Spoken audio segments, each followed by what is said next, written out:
세상의 모든 핫한 이슈를 신속, 정확, 재미있게 풀어드립니다. 프리한 리뷰! 2024년이 된 게 엊그제 같은데 벌써 2주가 흘렀습니다. 지혜 씨 혹시 새해 소원 어떤 거 비셨어요? 저는 저를 포함해서 우리 가족들이 건강하고 풍족하게 맛있는 거 잘 먹고 뭐 이렇게 살 수 있는 여유를 좀 좋죠. 행복과 여유, 건강 이렇게 빌었습니다. 네, 누구나 다 비는 소원일 텐데요. 아무래도 지난해 경기가 많이 안 좋았다 보니까 맞아요. 올해는 제발 경기부터 좀 맞아요. 나아졌으면 하는 그런 맞아요. 바람을 갖는 분들이 굉장히 많아졌습니다. 네, 그래서 오늘 2024년 대한민국 경제 전망에 대해서 솔직하게 리뷰해보는 시간을 가져보려고 합니다. 네, 알기 쉽게 설명해 주실 특별한 두 분을 모셨습니다. 부동산 전문가 김기현님, 경제평론가 박연미님 소개합니다. 반갑습니다. 안녕하세요. 반갑습니다. 부동산 투자에서 다들 돈을 벌기 원하시잖아요. 7% 8% 줘버리면 뭐하러 거기 가 있겠어요. 요새 이제 너튜브를 보면 2024년에 대대적인 위기가 찾아온다. IMF 때보다 어렵다.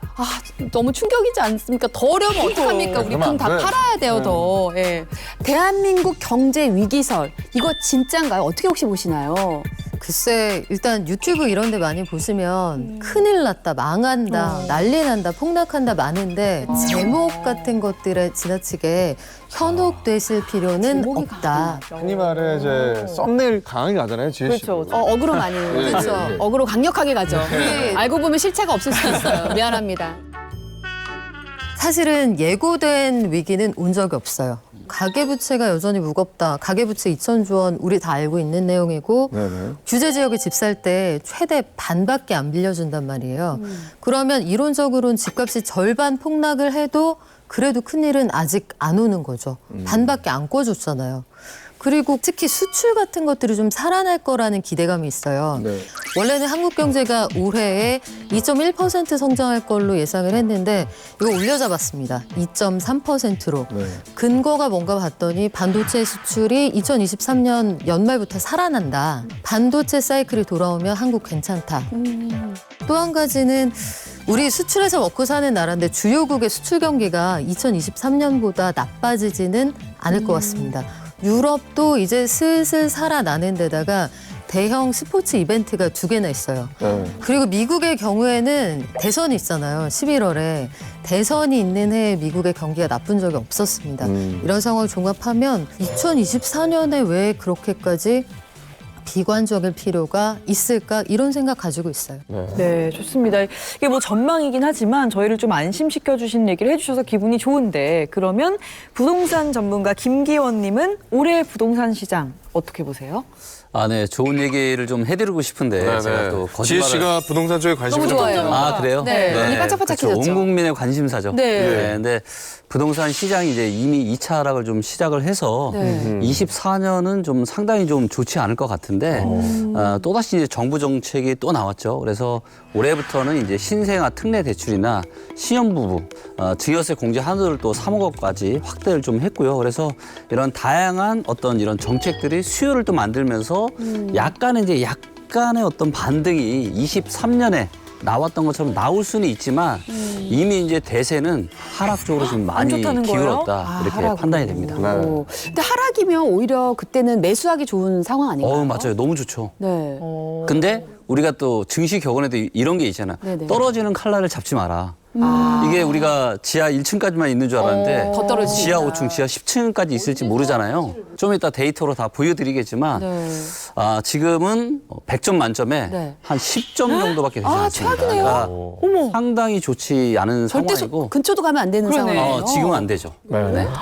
경제평론가 박연미님은 작년보다 경기가 조금 더 나아질 것이다라고 지금 말해 주셨는데 우리 부동산 전문가 김기원님은 부동산 시장은 여전히 침체가 될 것이다라는 말씀을 해주셨습니다. 대체 어떤 근거로 예측들을 해주셨는지가 더 궁금해지는데요. 2024년 경제 전망 지금부터 자세히 리뷰해 보도록 하겠습니다. 자, 다른 나라도 마찬가지겠지만 흔히 경제 이슈를 볼 때 가장 많이 참고하는 게 미국이잖아요. 자, 박연미님께서는 올해가 좀 더 나아질 거다라고 전망해 주셨는데 아무래도 미국 대선 영향이 있을까요? 그렇죠. 미국이 그 현직 대통령이 재선에 도전하는 해인데 네. 그런 해 경기가 나쁘다, 막 증시가 팍팍 무너진다, 속이 타겠죠. 그리고 현직 미국 대통령은 지금 전임 대통령보다 지지율이 낮습니다. 그래서 박빙의 상황에서 지지율이 낮으면 안 되는데 그러면 나의 성과를 뭔가 보여주고 싶을 거 아니에요. 예, 예. 연초에 그래서 미국 증시의 랠리를 예상을 좀 해볼 수가 있는 거고, 또 한 가지는 미국이 이제 금리 그만 올리겠다는 사인은 작년에 충분히 줬고 올해 들어서는 이제 몇 번을 금리를 내릴 거냐, 이게 관건인데 상반기에 어쨌든 한 번은 시작하지 않을 거냐, 이런 기대감이 있어요. 예. 그러면 어쨌든 2023년 1년 내내 사람들을 고통 속에 빠뜨렸던 그 고금리는 좀 내려갈 것이다.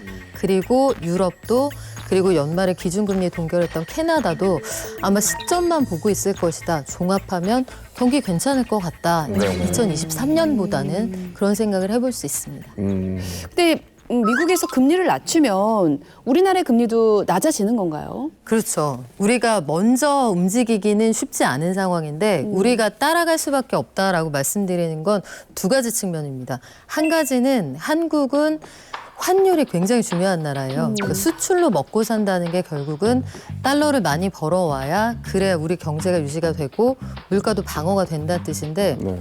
미국하고 우리가 기준금리 차이가 얼마 안 난다. 그러면 전 세계의 돈이 혹은 수출 상품이 미국의 한국보다는 그래도 조금 더 믿을만한데 그쪽으로 가야 되는 거 아니야 하고 이동할 수 있잖아요. 근데 지나친 금리 차이를 우리가 허용하기는 어려운 수준입니다. 지금도 거의 2% 수준에서 유지하고 있잖아요. 그렇죠. 5.5 대 3.5예요. 현재 한국과 미국의 금리 차이 네. 2.5%포인트인데 그것도 역대 최다입니다. 역대 공부 많이 하신 것 같은데요. 제가 전문가를 오늘 모셔야 될 것 같아요, 아니, 우상기 제가 씨. 그래도 예. 경제 경영을 정말 아, 그래서, 진짜 깜빡했네요. 예. 네. 그래도 그것 또한 좀 부담을 갖고 있는 사람들이 많은데 네. 그 차이가 좀 줄어들 거라고 보시는 거예요? 그 차이 좀 줄어들 거라고 보고, 그 차이 줄어들면서 한국도 아마 슬슬 내릴 그런 조짐들을 보이게 될 텐데 총선 이후에 아마 상황이 좀 바뀌지 않을까 싶습니다. 아하, 정치적인 또 큰 이벤트들이 있기 네. 때문에 좀 지켜봐야 되겠군요. 네, 오늘 굉장히 배울 점이 많은 시간인 것 같은데 네. 일단 작년 한 해는 고물가, 고금리 현상이 지속되면서 사실 우리 모두 정말 너무 힘들었어요. 네. 올해는 금리 인하라는 호재를 예상해 주셨습니다.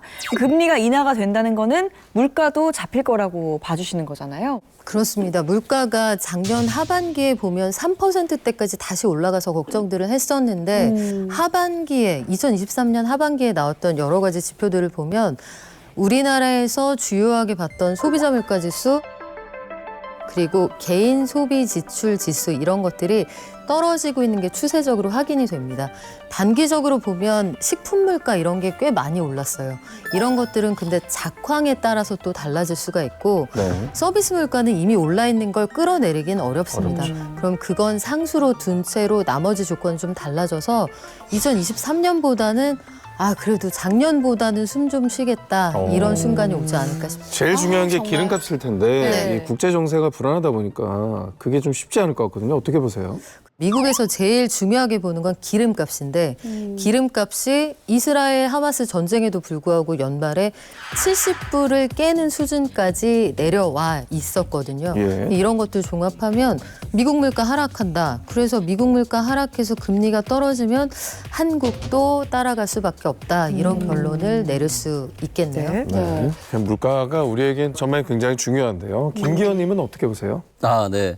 지금 최근에 이제 유가가 좀 하락을 하면서 물가가 좀 떨어졌거든요. 네. 근데 이제 문제는 이제 서비스 물가. 그래서 개인 서비스나 공공 서비스. 저희 주변에 전기 아닌 게 없잖아요. 네. 총선이 끝나고 나면은 전기 요금이 또다시 올라갈 수 있고, 사실 전기 요금이 올라간다는 얘기는 또다시 이제 물가를 좀 자극할 수도 있다. 그래서 물가가 분명히 이제 안정화된 측면이 있지만 앞으로 또다시 저물가 시대가 올 거야라고 보는 거는 조금 성급하지 않나 생각합니다. 네. 이제 박연민님은 그래도 올해 경제에 대해서 좀 긍정적인 전망을 예측해 주셨고요. 우리가 또 경제 이야기를 하는데 가장 관심 있는 분야는 부동산 이야기잖아요. 맞아요. 네. 올해가 아까 부동산 시장 좋지 않다라고 10점 말씀을- 주셨습니다, 예. 10점. 네. 100점 만점에 10점이면 최악의 상황이거든요. 최악이죠. 예. 근데 도대체 어느 정도길래 네. 집을 사지 말라라고 네. 말씀을 하시는 건가요? 일단 집을 좀 사고 싶으신 분들이 있으시더라도 올해는 일단 좀 참으셨으면 좋겠어요. 네, 그래서 지금은 2차 하락의 초입 구간이다. 22년 하반기 혹시 기억나세요? 실거래가가 공개된 이후로 서울만도 22%가 하락을 했습니다. 순식간에. 이거는 실거래가 공개된 이후에 가장 큰 하락이었는데 24년에도 이런 상당히 급락의 흐름이 나타날 가능성이 좀 있어요. 그럼 근거는 뭐냐?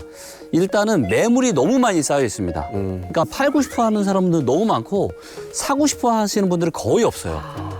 거래량이 없다는 얘기는 뭐냐면 그만큼 사람들이 부동산을 안 사는 거예요. 근데 거래가 완전 쪼그라들었습니다, 지금.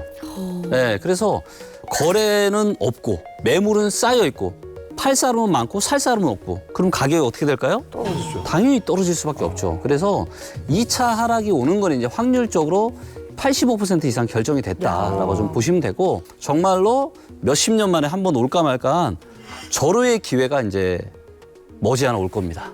근데 전문가님하고 저는 좀 생각이 좀 다른 부분이 있는데 네. 저는 사실 이게 전 전문가가 아니기 때문에 네. 이게 데이터로 봤을 때 뭐 짧은 시간에 오르고 내린 걸 보면 이게 내렸다고 볼 수 있는데 아마 시청자분들이나 집을 사고자 하시는 분들은 단기간에 2년에 뭐 3년의 시세 차익을 보시려고 하는 게 아니라 맞아요. 내 집 마련이기 때문에 그렇죠. 저는 지금 떨어지고 있을 때 네. 사실 언제 떨어진지 우리가 아무도 모르기 때문에 네. 그냥 떨어질 때가 적기고 어차피 부동산은 5년, 10년 후에 또 오르거든요. 그래서 네. 이게 거주 목적이라면 전 네. 지금이 적기라고 보거든요. 와, 진짜 전문가 같으십니다. 전문가요? 대단하십니다. 네, 소통. 네. 네. 아니 이렇게 들으면은 네. 너무 맞는 말씀이신데 네네네. 근데 문제는 뭐냐면은 많은 분들이 코로나 시대에 이 부동산 가격을 정상적이라고 생각하는 것 자체가 문제입니다. 저게 이제 바로 얼마나 많은 사람들이 부동산을 사고 팔았는지를 보여주는 그 거래대금 데이터인데요. 2020년이 진짜 완전히 호황기였죠. 네. 꼭지점을 찍었네요. 그렇죠. 집값이 어마어마했었어요. 그래서 이제 2020년 6월 달에 보면은 한 달 사이에 거래대금이요. 진짜 계산도 안 되는데 저게 300조 가까이 한 달 사이에만. 꼭 튀어나와 있어. 네, 엄청난 거래대금이 터진 거예요. 근데 많은 분들이 그때 이런 얘기 많았잖아요. 2030 영끌에서 막 부동산 사고 있다. 근데 저는 왜 반대 얘기는 안 하지? 누군가가 샀다라는 건 누군가가 팔았다는 거잖아요. 돈 번 사람 또 있네요. 그렇죠. 그러니까 그때 돈 많이 누군가는 벌었겠다. 영끌에서 지금이라도 못 사면 영원히 못 살 것 같은 그 공포 심리에 떠밀려서 샀지만 누군가는 절호의 기회라고 생각하고 판 거죠. 누군가는 돈을 되게 많이 그 벌었겠다. 사람들은 번 사람들이네. 그렇죠. 근데 지나놓고 보니까 누가 위너예요? 판 사람. 네, 21년 고점에 판 사람이 위너죠. 판 사람도 또 딴 걸 사서 내렸을 거예요. 아, 맞아요. 샀을 것 네, 같아. 또 그래서 이게 샀을 것 그 같아. 부동산 네. 사람들은 또 하나 사고 다른 거 그러니까. 대책 네. 없이 또 팔지 맞아요. 않습니다. 예. 그렇죠. 자, 데이터를 좀 보니까 그래도 지난해 거래량이 좀 줄었던 게 그래프가 좀 올라갔습니다. 네. 예. 저게 어떤 이유일까요? 저게 이제 1월 말부터 늘어났습니다. 거래량이. 근데 이제 이 거래량이 늘어난 가장 큰 이유는 뭐냐면 바로 이제 정부의 특례 보금자리론 때문이에요. 그래서 보통은 우리가 주택담보대출이 30년짜리만 있었거든요. 근데 이거를 40년, 50년짜리로 또 해주고 그러면 30년 동안에 내가 매달 갚는 돈이 만약에 300이에요. 근데 이걸 40년이나 50년으로 바꾸면 300만 원이 뭐 250만 원, 200만 원 초반으로 줄어들겠죠. 그러면 집을 사는 입장에서는 금리도 할인해 주는데 기간까지 늘려주니까 좋죠. 내가 매달 갚아야 되는 부담이 없으니까 네. 그러니까 그래 더군다나 또 22년에 너무 많이 내렸기 때문에 지금 좀 사자라고 해서 거래량이 조금 늘어난 거죠. 네. 네. 네, 근데 사실 앞에서 박연미님의 얘기 들을 때만 해도 금리는 낮아지고 물가도 안정이 되니까 그러면 뭐 집을 살 수 있는 건가 했는데 또 굉장히 다른 얘기를 들었거든요. 이 박연미님이 보실 때는 집 구매 어떻게 보세요? 저는 나가 보셔도 괜찮을 것 같아요. 지금 역사상 매물이 가장 많이 나와 있다는 건 입맛대로 고를 수 있다는 뜻이에요. 그러면 원하는 집에 매물이 여러 개다. 심지어 어서 오세요 하고 집도 적극적으로 보여준다. 그리고 아무도 손님이 없다. 나한테 맞는 물건이 뭐가 있을까? 이거 보시는 건 저는 절대 나쁘지 않을 것 같고 인구 얘기가 사실 굉장히 많이 나오는데 인구가 줄어들지만 그 인구가 모여 살지 않아요. 그게 핵심이라고 봐요, 저는. 자매가 있어도 남매가 있어도 따로 살잖아요, 요즘은. 심지어 엄마, 아버지도 따로 사시는 집들도 있고. 그러니까 이런 상황을 생각하면 양극화가 극심할 거고 빠지는 데는 빠져도 모두가 원하는 소위 선호하는 지역은 그렇게까지 빠질 이유가 없다. 저는 그렇게 어허. 봅니다.